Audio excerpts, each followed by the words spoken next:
Well, welcome back to my study.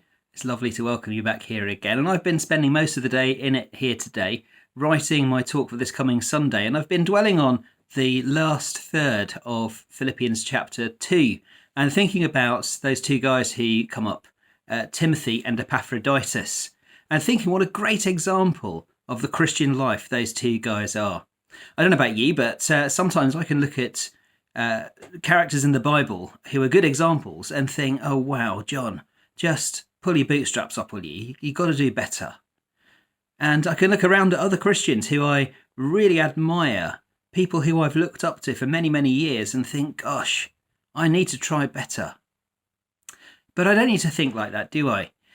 Because I've been also going back to last week's passage and thinking about what Paul says to us there. He says this: "Therefore, my dear friends, as you have always obeyed, not only in my presence, but now much more in my absence, continue to work out your salvation," that means live out your Christian life, "in fear and trembling.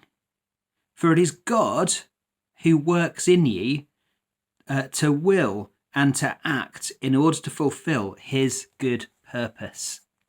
You see, when we get on with living our Christian lives, that's when God is working in us. Well, God's working in us all the time if we're those who are following Jesus and are therefore filled with his Spirit and are on our way to be with him in glory. God's working in us all the time.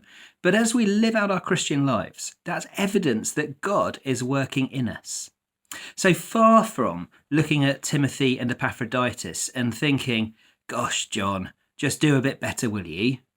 What I need to be doing is looking at my life, how it was maybe 2 years ago, 5 years ago, 10 years ago, 20 years ago. I've been a Christian now for just over 30 years. Looking back over that time, thinking, wow, Lord, you have really worked in my life. You've grown me as one of your disciples. And then that frees me from comparing myself to either Timothy or Epaphroditus or any other Christian that I've looked up to over the years.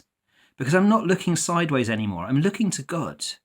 And when I do look sideways, I'm praising God for his work in other people too. It stops me from being jealous from feeling inferior to other Christians if I realise that it's God working in us to will and to act his good purpose when we live our Christian lives.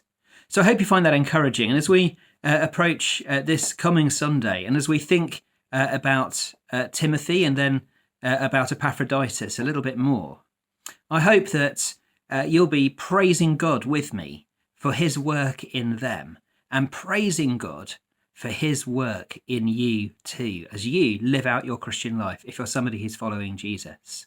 Now, if you're not somebody who's following Jesus yet, and you may well be watching this, I think what you could take away from this is that if we want to live God's way in God's world, we need God's help.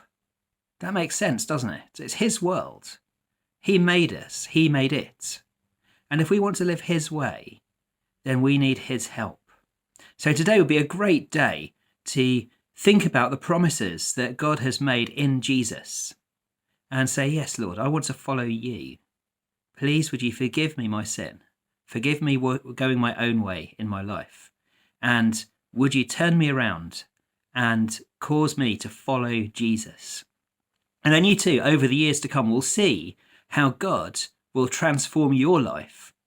And you'll be able to look sideways at other Christians and to these two guys, Timothy and Epaphroditus, and praise God, together with all other Christians, for his work in us as we live out our Christian lives. Hope to see you on Sunday.